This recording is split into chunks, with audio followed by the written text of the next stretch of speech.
Hello everyone, I Akash welcome you all on my YouTube channel target 100%। अगर आपने channel को subscribe नहीं किया तो पहले से आप सब्सक्राइब कर लीजिए और बेल आइकन को प्रेस कर लीजिए ताकि आने वाले वीडियो का नोटिफिकेशन आपको आसानी से मिल सके। तो जैसे चल रहा है प्रीवियस ईयर पेपर में आर ओ का 2016 का पेपर मैं डिस्कस कर रहा हूँ। तो कल मैंने 50 क्वेश्चंस किए थे। आज फिर से आगे का उसको कंटिन्यू कर रहा हूँ, 50 क्वेश्चंस और। फिर कल मैं इसको पूरा करूँगा, उसके बाद खंड शिक्षा अधिकारी का आएगा। फिर उसके बाद जो है यूपीपीसीएस का मैं लेकर आऊँगा, प्रीवियस ईयर पेपर 2016 का। तो चलिए वीडियो को शुरुआत करते हैं पहले प्रश्न के साथ। तो पहला प्रश्न देखिए क्या है, जो 2011 में पूछा गया था। आपको बता दें कि निम्नलिखित में से किस राज्य में 2011 की जनगणना के अनुसार 10 लाख ही प्लस का नगरीय समूह नहीं है। तो 10 लाख ही प्लस का नगरीय समूह नहीं है। देखिए आपका वो ऑप्शन सही होगा, आपका उड़ीसा। उड़ीसा में ऐसा नहीं है। आपको मैं बता दे रहा हूँ कि उड़ीसा में एक भी इस 10 लाखीय प्लस नगरीय समूह नहीं है। उड़ीसा का सबसे बड़ा जो नगर है भुवनेश्वर की जनसंख्या लगभग 8 लाख। और दूसरा सबसे बड़ा नगर कटक है जिसकी जनसंख्या 2011 के जनगणना के अनुसार 6 लाख है। तो और हरियाणा का गुरुग्राम 10 लाख से ऊपर, जम्मू कश्मीर का श्रीनगर, झारखंड का आपका धनबाद हो गया, जमशेदपुर हो गया, ये 10 लाख से ऊपर वाले जनसंख्या वाले हैं। देखिए ये तो करंट का क्वेश्चन है। 2016 में घोषित संपोषणीय विकास लक्ष्य सूचकांक में भारत का स्थान है 110, 115, 120, 130। तो करेक्ट ऑप्शन इसमें 110 होगा, लेकिन वर्तमान में 116 है। जुलाई 2016 तक यूनेस्को ने भारत में कितने विश्व धरोहर स्थल अधिसूचित किए हैं। तो आपको बता दें, जो यूनेस्को ने विश्व धरोहर स्थल सूचित किए हैं वो 36 है। कितने हैं? 36 है। द्वारा जुलाई 2016 तक भारत के 36 विश्व धरोहर स्थल सूचीबद्ध किए गए हैं, जिसमें 28 सांस्कृतिक, 7 प्राकृतिक और 1 मिश्रित है। देखिए अगला, दिसंबर 2016 में मेक इन इंडिया सम्मेलन प्रस्तावित किए। तो करंट का क्वेश्चन है, मैं करंट अफेयर का वीडियो प्रतिदिन दे रहा हूँ तो उसको आप देखिएगा। फिर भी मैं बता दे रहा हूँ कि 2016 का ही तो डिस्कस कर रहा हूँ। तो मेक इन इंडिया सम्मेलन दिसंबर 2016 में तटीय राज्य उड़ीसा के भुवनेश्वर में किया गया है। मेक इन इंडिया सम्मेलन 2017 का आयोजन कर्नाटक के बेंगलुरु में नवंबर 2017 में किया गया था। तो ठीक है, तो ये तो आपका भुवनेश्वर हो जाएगा करेक्ट ऑप्शन। सितंबर 2016 में निम्नलिखित में से किन सांसदों ने Pakistan state sponsor of terrorism designation act शीर्षक बिल पेश किया। तो आपको बता दे रहे हैं, टेडपो एवं डाना रोरा बाखर।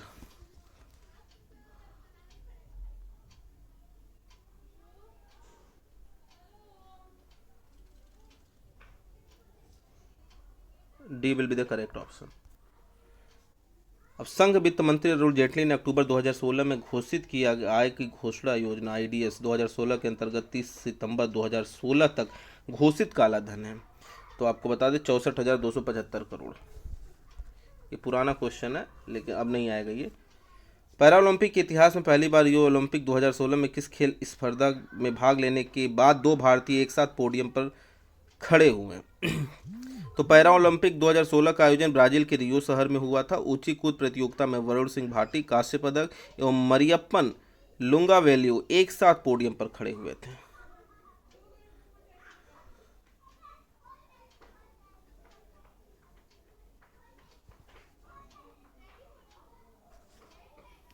29 अगस्त 2016 को LEMO किन दो देशों के मध्य हस्ताक्षरित हुआ। तो भारत और यूएसए के बीच हस्ताक्षरित हुआ है। ये क्या है? देखिए 29 अगस्त 2016 को सैन्य समझौता भारतीय रक्षा मंत्री मनोहर पर्रिकर और उनके समकक्ष एस्टन कार्टर के बीच रसद के आदान प्रदान के समझौते पर हस्ताक्षर हुआ था। तो ये भी करंट का क्वेश्चन है, नहीं आएगा अब। फिर भी मैंने आया था प्रश्न तो मैं डिस्कस करना जरूरी है। अगला 56 को नंबर का क्वेश्चन है। 21 सितंबर ये भी राष्ट्रीय महासभा के अध्यक्ष ने निम्नलिखित में से किससे संबंधित स्वास्थ्य समस्याओं पर एक उच्च स्तरीय बैठक आहूत की। तो आपको बता दें,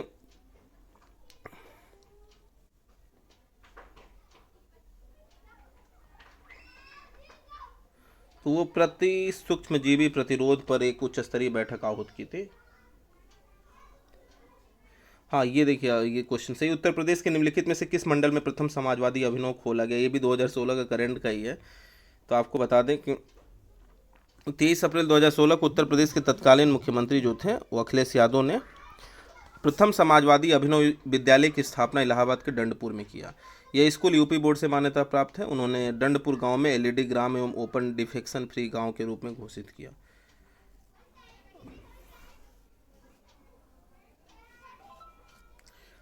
भारतीय सेना ने पीओके के आतंकवादियों के विरुद्ध सर्जिकल स्ट्राइक 29 सितंबर 2016 को की थी, और दूसरा बालाकोट वाला स्ट्राइक जो था 27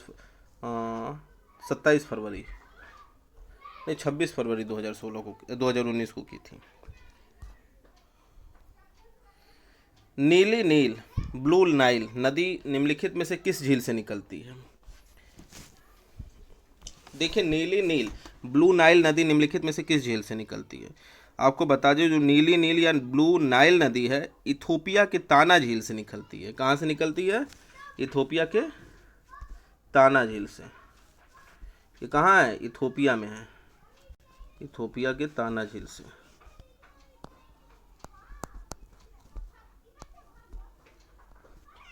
अब देखिए, निम्नलिखित में से कौन सही सुमेलित नहीं है? Houston Texas, sparrows point Maryland, new Orleans Louisiana, Camden Florida. आपको बता दें कि जो स्पैरोज पॉइंट है वो आपका पोत निर्माण केंद्र नहीं है, वो पोत निर्माण केंद्र नहीं है। स्पैरोज पॉइंट जो है बाल्टीमोर काउंटी मैरीलैंड में एक समुदाय है जो डडाक मैरीलैंड के पास है। यह पोत निर्माण केंद्र उससे संबंधित राज्य नहीं है। तो उसका कौन से सुमेलित नहीं होगा? तो बी वाला सुमेलित नहीं होगा। अब देखिए, निम्नलिखित सागरों का पश्चिम से पूर्व का सही क्रम है। तो सबसे पश्चिम में जो है भूमध्य सागर है, उसके बाद काला सागर, कैस्पियन सागर और अरब सागर। देखिए, अरब लिखा गया है, इसमें लिखा हुआ है अरब सागर है। C will be the correct option. सूची 1 को सूची 2 से सुमेलित कीजिए और सूचियों के अंत में दिए गए कुट से सही उत्तर दीजिए। जैसे लीना है, तो अब लीना जो नदी है, लीना नदी, आमूर नदी, टिग्रिस नदी, माही नदी। लीना नदी जो है आपका वो आर्कटिक सागर में प्रवाहित होती है, और आमूर जो है प्रशांत महासागर में, और टिग्रिस जो है आपका फारस की खाड़ी में है, और माही जो है अरब सागर में है। तो 65वां का जो सही ऑप्शन होगा वो आपका हो जाएगा कौन सा? ए का कौन सा है? बी दूसरा है। ए का दूसरा है, और बी का क्या है? चौथा है, और सी का क्या है? पहला है। ठीक है, तो A option will be the correct option. A option will be the correct option. अगस्त 2016 में चीन ने मिसियस उपनाम से एक प्रणाली विकसित की जो, तो देखिए 16 अगस्त 2016 को चीन द्वारा विश्व का प्रथम क्वांटम संचार उपग्रह का सफल प्रक्षेपण उत्तर पश्चिम में गोबी रेगिस्तान में स्थित जिउकुआन उपग्रह प्रक्षेपण केंद्र से किया गया। 5वीं शताब्दी ईस्वी पूर्व के चीनी दार्शनिक एवं वैज्ञानिक के नाम पर इस उपग्रह को मिसियस उपनाम दिया गया है। मिसियस उपनाम दिया गया। क्या है? तो ये क्वांटम उपग्रह संचार प्रणाली है। क्या है? क्वांटम उपग्रह संचार प्रणाली है। निम्नलिखित सभ्यताओं का उत्तर से दक्षिण का सही क्रम कौन सा है? देखिए, माया, एज़टेक, मुइस्का, इंका।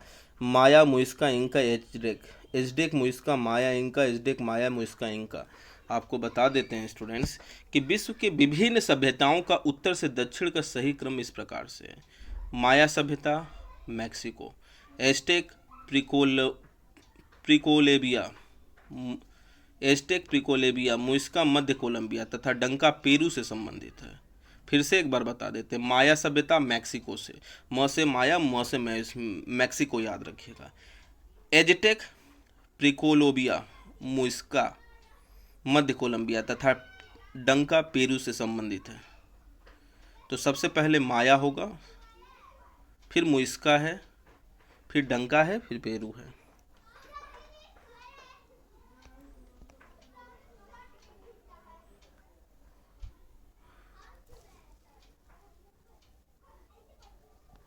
माया, एज़टेक। तो फर्स्ट ऑप्शन माया, एज़टेक है, मुइस्का, इंका है। जनसंख्या वृद्धि के स्वरूप को एक दीर्घ कालावधि में घटित क्रमिक परिवर्तन को कहते हैं। जनांकीय संक्रमण, जनसंख्या विस्फोट, जनांकीय गत्यात्मकता, जनांकीय रूपांतरण। तो इसको कहते हैं जनांकीय रूपांतरण कहते हैं। करीबा बांध निर्मित है, देखिए ये इंपॉर्टेंट क्वेश्चन है, रिपीट हो सकता है। करीबा बांध जाम्बेजी नदी पर स्थित है और यह जाम्बिया जिम्बाब्वे के बीच स्थित है। जाम्बिया और जिम्बाब्वे के बीच स्थित है। यह बांध 579 मीटर लंबा है। करीबा बांध कहाँ है? जाम्बेजी नदी पर और जाम्बिया जिम्बाब्वे के बीच स्थित है। क्लियर है बात? भारतीय वन सर्वेक्षण की रिपोर्ट के अनुसार भारत के निम्नलिखित में से किस राज्य में भौगोलिक क्षेत्र का सर्वाधिक प्रतिशत वन क्षेत्र है? देखिए सर्वाधिक वन तो आपका मध्य प्रदेश में है, लेकिन सर्वाधिक प्रतिशत वन क्षेत्र की बात करेगा तो वो मेघालय हो जाएगा। कोयला मंत्रालय की रिपोर्ट के अनुसार 1 अप्रैल 2014 को निम्नलिखित राज्यों के प्रमाणित कोयला भंडार की दृष्टि से सही अवरोही क्रम है। अवरोही का मतलब घटते हुए क्रम में है। तो सबसे अधिक देखिए झारखंड में होता है कोयला उत्पादन, फिर उसके बाद छत्तीसगढ़ में, उड़ीसा में, फिर मध्य प्रदेश में। तो झारखंड, छत्तीसगढ़, उड़ीसा, मध्य प्रदेश, यानी C will be the correct option. C option will be the correct. निम्नलिखित कथनों पर विचार कीजिए। प्राकृतिक साधन वे होते हैं जो किसी क्षेत्र में स्थित हैं तथा भविष्य में प्रयोग में लाए जा सकते हैं। और देखिए कारण क्या दे रहा है, किसी वास्तविक प्राकृतिक संसाधन का विकास प्रौद्योगिकी एवं उत्पादन लागत पर निर्भर करता है। अब कह रहा है कि ए और आर दोनों सही हैं तथा आर ए की सही व्याख्या करता है। यानी जो कथन है और जो रीजन है दोनों सही है और ए की सही व्याख्या करता है। ए और आर दोनों सही है परंतु आर ए की सही व्याख्या नहीं है। ए सही है किंतु आर गलत है, ए गलत है किंतु आर सही है। तो आपको बता दें, देखिए प्राकृतिक साधन वह साधन होता है जो किसी क्षेत्र में स्थित होता है तथा उसका मानव जीवन हेतु प्रयोग भविष्य में भी किया जा सकता है। किसी वास्तविक प्राकृतिक संसाधन का विकास यह आवश्यक नहीं है कि यह प्रौद्योगिकी एवं उत्पादन लागत पर निर्भर करेगा। तो यानी क्या हो जाएगा, ए सही है और आर गलत है। तो कौन सा ऑप्शन सही होगा? C will be the correct option. अपनी पुस्तक इंट्रोड्यूसिंग कल्चरल ज्योग्राफी में जेई स्पेंसर एवं WL टॉमस ने विश्व को कितने सांस्कृतिक विश्व में विभाजित किया है? तो आपको बता दें, जो उनकी पुस्तक है इंट्रोड्यूसिंग कल्चरल ज्योग्राफी में जेई स्पेंसर ने, WL थॉमस ने विश्व को 10 सांस्कृतिक क्षेत्र में विभाजित किया। कितने? 10 सांस्कृतिक क्षेत्र में। निम्नलिखित में से कौन जैविक संसाधन नहीं है? तो देखिए कोयला है, पेट्रोलियम है, मछली है, शुद्ध जल नहीं है। जैविक संसाधन क्या नहीं है? शुद्ध जल। राष्ट्रीय वन नीति 1952 के अनुसार निम्नलिखित में से कौन सा वन का संवर्ग नहीं है? राष्ट्रीय वन, राष्ट्रीय उद्यान, संरक्षित वन और ग्राम वन। तो देखिए राष्ट्रीय उद्यान तो वन का संवर्ग नहीं है। क्यों नहीं है ये भी जान लीजिए। देखिए जो राष्ट्रीय उद्यान होता है राष्ट्रीय वन नीति का भाग नहीं है, बल्कि एक ऐसा प्राकृतिक स्थल है जो कि राष्ट्रीय उद्यान के रूप में विकसित किया जाता है ताकि उस निश्चित क्षेत्र में रह रहे जीवों को संरक्षण प्रदान किया जा सके। तो वर्ष 1936 में भारत का पहला राष्ट्रीय उद्यान हेली नेशनल पार्क बना, जिसे वर्तमान में जिम कॉर्बेट के नाम से जाना जाता है। वन संरक्षण अधिनियम 1980 के अंतर्गत राष्ट्रीय उद्यानों की संकल्पना को भारत में कानूनी रूप से अपनाया गया। अब देखिए मैथ और रीजनिंग के क्वेश्चन आ गए। 78 नंबर से 77 जो है एक है, तो उसको बता देते हैं। निम्नलिखित राष्ट्रीय उद्यानों को सर्वप्रथम से सबसे बाद के काल क्रमानुसार व्यवस्थित कीजिए और पार्क के नीचे दिए गए कुछ सही उत्तर दीजिए।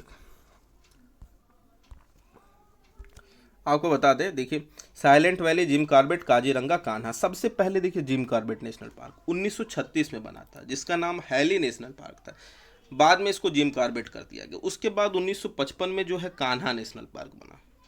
1955 में कान्हा नेशनल पार्क 1955 में, और ये जिम कॉर्बेट 1936 में। फिर उसके बाद आपका आया काजीरंगा 1974 में, काजीरंगा 1974 में, और ये फिर उसके बाद आया साइलेंट वैली जो कि 1980 में आया। कब आया? 1980 में। तो अब अरेंज कर लीजिए, 2 होगा,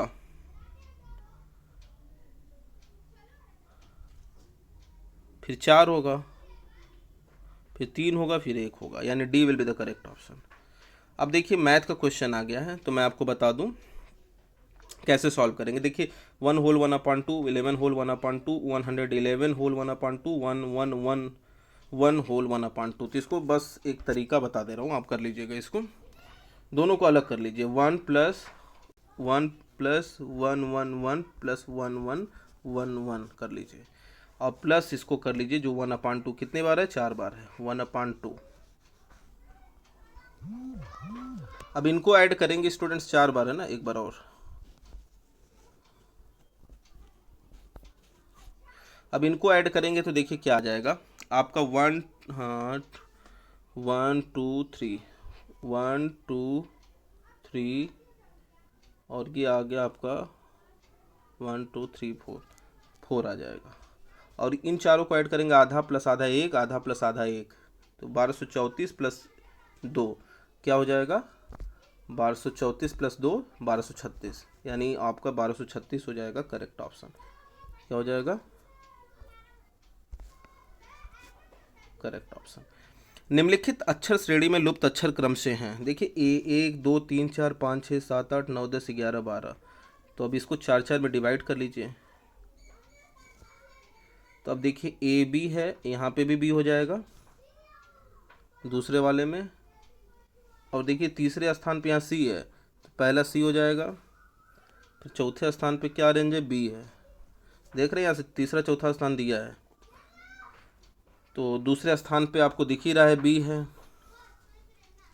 तीसरे स्थान पर सी है, यहाँ पे क्या है, पहला दूसरा स्थान ए बी है, तो आपका ये C B B C A B, C B B, यानी सी वाला ऑप्शन करेक्ट हो जाएगा। ऊर्जा उत्पादन के निम्नलिखित साधनों पर विचार कीजिए। जल, प्राकृतिक गैस, नाभिकीय डीजल। हमें भारत में ऊर्जा उत्पादन के कुल प्रतिष्ठित क्षमता में उनके प्रति शतांश 30 सितंबर 2016 के अनुसार अवरोही क्रम में व्यवस्थित कीजिए। तो इसका आपका करेक्ट ऑप्शन हो जाएगा। देखिए जल 14.08% है, प्राकृतिक गैस 8.03% है, नाभिकीय 1.83%, डीजल 0.27% है। तो जो विकल्प सी होगा वो सही होगा। सबसे अधिक जल है, उसके बाद प्राकृतिक गैस है, उसके बाद नाभिकीय है, फिर डीजल है। अब देखिए क्वेश्चन है रीजनिंग का। शैलेश उत्तर की ओर 4 किलोमीटर चलता है और बाएं मुड़ता है, और 6 किलोमीटर चलता है, पुनः हुआ दाएं मुड़ता है और 4 किलोमीटर चलता है। प्रारंभिक बिंदु से वो कितनी दूरी पर है? तो चलिए आपको बता देते हैं इस क्वेश्चन का आंसर।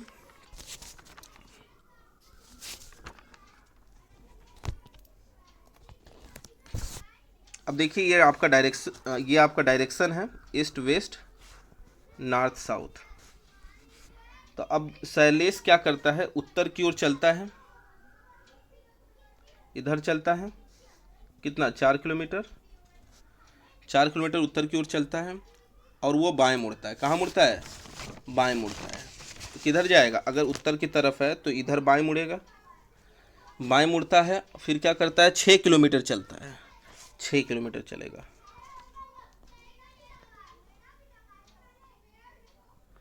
पुनः वह दाएं मुड़ता है और 4 किलोमीटर चलता है। फिर से क्या करेगा, 6 किलोमीटर चलने के बाद फिर से दाएं मुड़ता है और 4 किलोमीटर चलता है। अब पूछ रहा है कि वह प्रारंभिक बिंदु से वह कितनी दूरी पर है। देखिए ये उसका हो गया प्रारंभिक बिंदु। अब इससे वो कितनी दूरी पर, इसको ज्वाइन कर लीजिए। अब इसको बढ़ा लीजिए थोड़ा सा। जब इसको ज्वाइन करेंगे आप, देखिए ये 4 किलोमीटर, तो ये भी 4 हो जाएगा, क्योंकि 90 डिग्री पर ही घूमेगा वो। तो अब आपका ये हो गया 8, और ये कितना हो आपका 6 किलोमीटर है, 6 किलोमीटर चलता है ना, तो ये 6 हो गया। तो 8 6, तो आपको निकालना है किसका, मान लीजिए ये ए है, ये बी है और ये सी है, तो ए सी निकालना है। तो 8 का स्क्वायर, पाइथागोरस प्रॉपर्टी लगा दीजिए, 8 का स्क्वायर प्लस 6 का स्क्वायर, 64 प्लस 36, यानी √100 आ जाएगा, जो कि 10 आ जाएगा आंसर। 10 किलोमीटर क्या आ जाएगा, 10 किलोमीटर। अगला है ABZY CDWX और EVFU। अब ये देखिए पहला ऑप्शन करेक्ट होगा, आप ट्राई करिएगा, मैं बता दे रहा हूँ। ये अपोजिट अरेंज किए गए हैं। देखिए ए का वाई से संबंध है, बी का जेड है, लेकिन यहाँ पे थोड़ा सा इधर अरेंज कर दिया गया, सी का एक्स से कर दिया गया है, ए का जेड और बी का वाई है, सॉरी ए वाई और बी जेड। आज तक और बाय बाय, और यहाँ पे क्रैक्स DW का, ये A will be the correct option. यदि सिस्टर का कोड 212345 हो तथा ARC का 658 हो तो अरेस्ट का क्या होगा, ये भी निकाल सकते हैं आप बहुत आसानी से।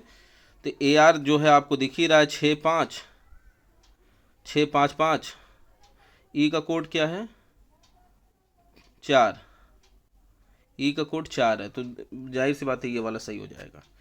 अब देखिए 3 गुणे 4 बराबर 1609, 5 गुणे 6 बराबर 3625, 1 गुणे 2 बराबर 401, 1 गुणे 2 बराबर 401।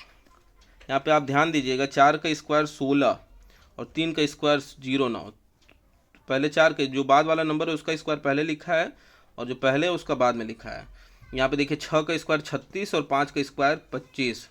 यहाँ पे देखिए 2 का स्क्वायर 4 और 1 का स्क्वायर 01, तो 84 का क्या हो जाएगा। 4 गुणे 7 का पूछ रहा है तो 7 का स्क्वायर 49 और 4 का square 16, 49 16 will be the correct option. 49 16 क्या हो जाएगा, करेक्ट ऑप्शन हो जाएगा 49 16। अब देखिए निम्नलिखित चार्ट में लुप्त संख्या ज्ञात कीजिए। 2 3 5 8 12 17 23। अच्छा ध्यान दीजिए यहाँ पे 2 + 1, यहाँ पे +1 करके 3 लाया गया है, फिर 2 ऐड करके 5 लाया गया, इसमें 3 ऐड करके फिर यहाँ नीचे लाया गया 8, फिर 8 में 4 ऐड करके 12, 12 में 5 ऐड करके, मतलब एक एक नंबर बढ़ाना है, 17, 17 में 6 ऐड करके 23 और 23 में 7 ऐड करके ये क्या आ जाएगा 30 आ जाएगा, और 30 में फिर 8 ऐड करेंगे तो 38 आ जाएगा। तो C will be the correct option. एक सामान्य पासा 2 बार उछालने पर प्रायिकता कि दोनों बार प्राप्त संख्याओं का योग 6 हो। तो देखिए जब एक सामान्य पासा को 2 बार उछालेंगे और उस पर जो अंक आ रहे हैं उन दोनों का योग 6 हो, तो देखिए कब कौन कौन सा केस होगा। एक तो होगा 1 5, दूसरा 2 4 होगा, तीसरा 3 3 होगा जब 6 आएगा, और एक 4 2 होगा, एक 5 1 होगा। कितने हो गए 1 2 3 4 5। ठीक है, जब उसको 2 बार उछाला जाएगा तो टोटल नंबर ऑफ आउटकम्स जो होंगे वो आपके 36 हो जाएंगे, और फेवरेबल की बात हो रही है 5, तो प्रायिकता क्या हो जाएगी total number of outcomes upon number of favourable outcomes upon total number of outcomes.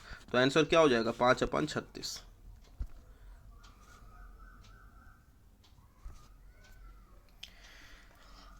एक घन की प्रत्येक भुजा 10% कम कर दी जाए तो उसका आयतन कितना कम हो जाएगा।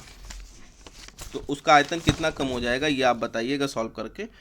चूंकि बोर्ड नहीं है इसलिए दिक्कत हो रहा है, मैं पीपीटी से बता रहा हूँ। तो 87 का जो आंसर हो जाएगा आपका ए होगा 27.1%। फार्मूला से सॉल्व करिएगा। किसी पंक्ति में पी बाएं से 10वें तथा क्यू दाएं से 12वें स्थान पर है। यदि पी और क्यू अपने स्थान पर परस्पर बदल लें तो पी बाएं से 18वां हो जाता है। पी और क्यू के अतिरिक्त पंक्ति में अन्य व्यक्तियों की संख्या, अन्य व्यक्तियों की संख्या। तो इसमें जो आपका करेक्ट ऑप्शन होगा स्टूडेंट्स वो बी वाला होगा। ध्यान से पढ़िएगा, करेक्ट ऑप्शन आपका हो जाएगा 27। अब देखिए अगला है आपका निम्नलिखित में लुप्त संख्या है। 3 है, 5 है, 8 है, 13 है, 22 है, 12 है। 12 नहीं है, यहाँ पे क्वेश्चन मार्क है, सॉरी ये क्वेश्चन मार्क है, 12 नहीं है, गलत दे दिया है।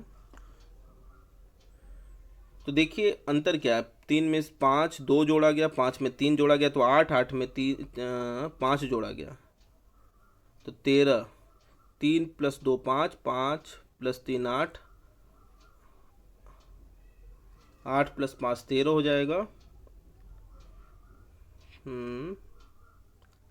देखिए यहाँ पे एक पैटर्न दिया हुआ है इस तरह से, × 2 - 1 करके दिया है। देखिए पैटर्न पहचानिएगा जरा से ध्यान से, थोड़ा सा है तो बता दे रहा हूँ आसान, कठिन भी रहता तो मैं बताता हूँ। कठिन ये दोनों तो बिल्कुल ही आसान है, फार्मूला बेस्ड है।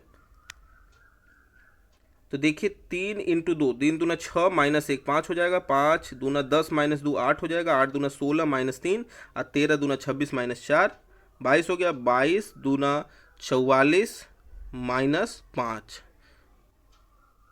क्या हो जाएगा, 44 - 5 39 आ जाएगा, तो करेक्ट आंसर।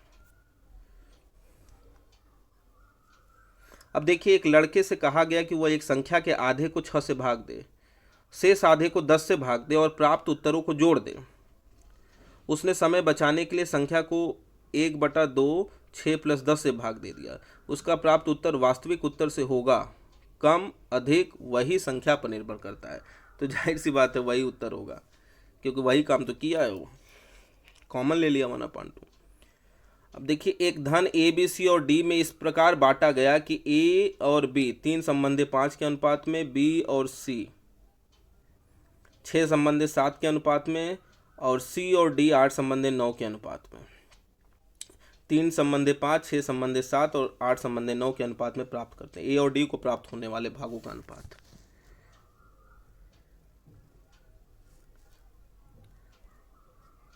तो ए और बी को ए बी, बी सी और सी डी का जो अनुपात है वो क्या है आपका, 3/5, 3/5, 6/7 और क्या है एक 8/9, 8 संबंधित 9 था। अब देखिए, बी से बी कट जाएगा, सी से सी, और डी का रेशियो क्या मिल जाएगा स्टूडेंट्स,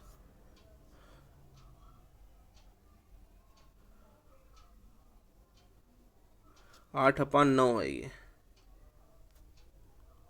तो 3 3 जा 9 हो जाएगा, ये कट जाएगा,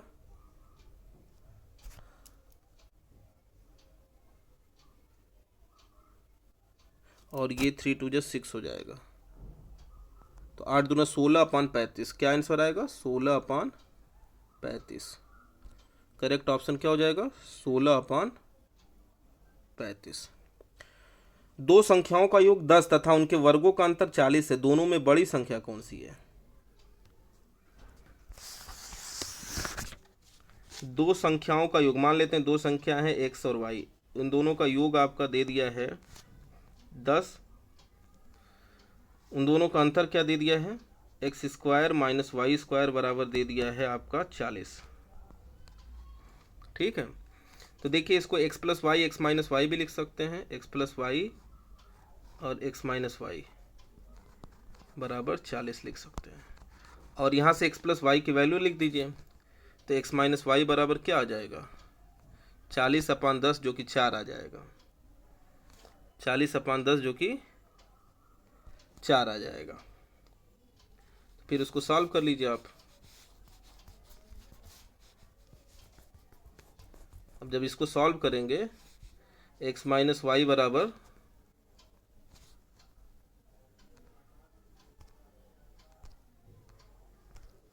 x - y बराबर 4 जब लेंगे यहाँ पे, तो एक बार जोड़ दीजिए, एक बार घटा दीजिए, 2x बराबर क्या आ जाएगा, 10 4 14। तो x की वैल्यू क्या आ जाएगी, 7 आ जाएगी। x की वैल्यू 7 आएगी तो y की वैल्यू क्या आ जाएगी, 3 आ जाएगी। तो जाहिर सी बात है आप बता देंगे। दोनों में बड़ी संख्या क्या है, 7 है। यूपी में 2011 के भारत के जनगणना के अनुसार साक्षरता दर है। देखिए, जनगणना 2011 के अनुसार उत्तर प्रदेश की कुल साक्षरता दर 67.68% है। ठीक, और महिला साक्षरता दर वो 57.1% है। और पुरुष साक्षरता दर कितना है, फीमेल है यार, ये फीमेल। पुरुष साक्षरता दर कितना है, वो 77.28% है। तो पुरुष ज़्यादा साक्षर है महिलाओं की अपेक्षा।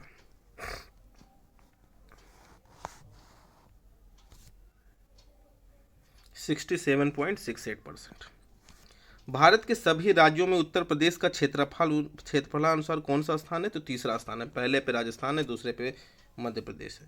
अगस्त 1975 में अगला क्या है, किस वर्ष भारतेंदु नाट्य अकादमी की स्थापना हुई थी, तो इसमें तो ऑप्शन ही नहीं दिया है, लग रहा है 1975 में हुई थी। 1975 will be the correct option, नहीं है विकल्प में, तो यहाँ 1975 होगा। 1975 में इसकी स्थापना हुई थी। निम्नलिखित में से किस स्थान को सितार और सुरबहार संगीत के इमदाद खानी घराना के लिए जाना जाता है? तो इटावा है। कौन सा सही सुमेलित नहीं है? तो कौन सा सही सुमेलित नहीं है? देखिए, धान गोविंद का है। शुष्क सम्राट का संबंध धान की फसल से है। यह धान की किस्म एक बेहद गुणवत्ता युक्त एवं अधिक उत्पादक है। इसकी कृषि मिर्जापुर, सोनभद्र एवं चंदौली के आसपास के क्षेत्रों में की जाती है। तो शुष्क सम्राट का जो संबंध है वो धान की फसल से है।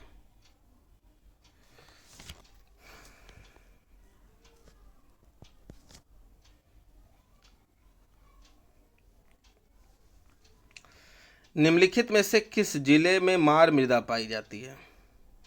तो मार मृदा उत्तर प्रदेश के प्रतापगढ़ जिले के आसपास पाई जाती है। यह काली मिट्टी का ही अपरूप है। ठीक है, इसमें जल धारण करने की क्षमता अधिक होती है। तो Pratapgarh will be the correct option. मार मृदा कहाँ पाई जाती है? प्रतापगढ़। ए का भाई बी है और बी की पत्नी सी है। ई ए की बेटी है, डी बी का पुत्र है, एफ ई का भाई है, जी डी की बहन है। तो ए जी का क्या है? तो इसको रीजनिंग को करिएगा आप। ठीक है,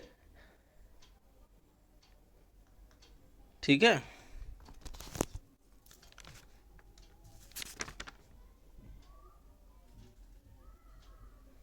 तो देखिए, ये भी क्वेश्चन स्टार बना हुआ है, तो निर्धारित नहीं किया जा सकता। आप सॉल्व करिएगा, बताइएगा इसका आंसर कमेंट बॉक्स में। निम्नलिखित में से किस स्थान पर मुड़िया पूर्णिमा मेला का आयोजन किया जाता है? तो मुड़िया पूर्णिमा मेला का आयोजन किस स्थान पर किया जाता है? तो मुड़िया पूर्णिमा मेला गोवर्धन मथुरा में लगाया जाता है। मेले के दौरान श्रद्धालु गिरिराज पर्वत की परिक्रमा करते हैं। यह मेला 5 दिन तक लगातार चलता रहता है। तो मुड़िया पूर्णिमा का मेला कहाँ? गोवर्धन मथुरा में लगाया जाता है। तो ये मथुरा में लगाया जाता है। बाकी प्रश्नों को मैं कल कंप्लीट कर दूंगा। तो अगर वीडियो पसंद आया हो तो चैनल को सब्सक्राइब कर लीजिए और अधिक से अधिक शेयर करिए और लाइक करिए। Thanks for watching the video.